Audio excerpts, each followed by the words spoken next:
One of the areas of accommodation that's big for employers and somewhat nuanced in the pandemic context is accommodating physical disabilities. Walk us through some of the key considerations on this front.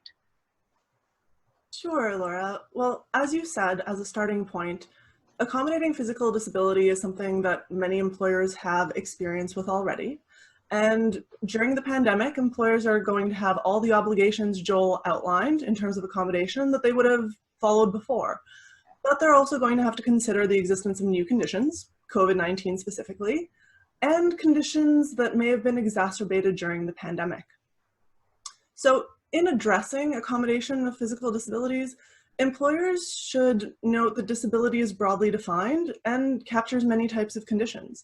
COVID-19 as a respiratory illness would therefore be considered a physical disability. And also employers are going to want to keep in mind that according to Public Health Canada, COVID-19 is a serious health threat, and the risk to Canadians is generally considered high. But while COVID-19 can make anyone ill, there are three groups at an increased risk of more severe outcomes.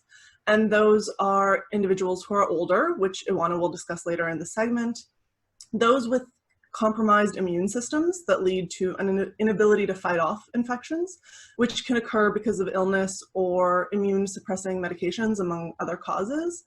And third, those with underlying medical conditions that put them at greater risk if they do contract COVID-19. And that may lead them to require accommodation, but that employers don't really think of maybe needing accommodation regularly. And these include respiratory conditions like asthma.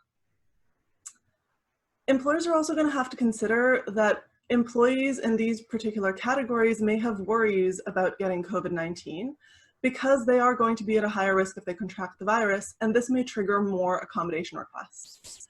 And additionally, when restoring their workplace, employers should consider that there may be other pre-existing conditions that may be or may have been exacerbated during the pandemic.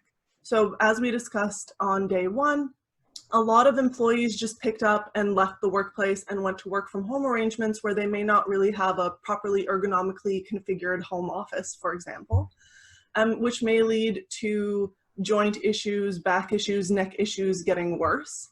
And additionally, with shutdowns across many jurisdictions, there may be employees who've managed medical limitations in a certain way for years with paramedical support. And now employers may find that they get accommodation requests that are different because these same plans haven't been able to be kept up as the situation has changed. Additionally, as we discussed again on day one, employers may have implemented health and safety measures to deal with the pandemic that may also create certain physical accommodation challenges. And this can include issues related to cleaning products. As employers use more and stronger cleaning products in the workplace, this could lead to allergic reactions from employees, either touch-related or scent-related. And also for employers who've determined that PPE is necessary in the workplace, such as wearing masks, they're going to have to consider what happens with employees who are going to require an accommodation because they can't really wear a mask, either because of breathing issues or skin sensitivities, or because masks are going to impact their ability to communicate, such as if they're deaf or if they're hard of hearing and need to read lips.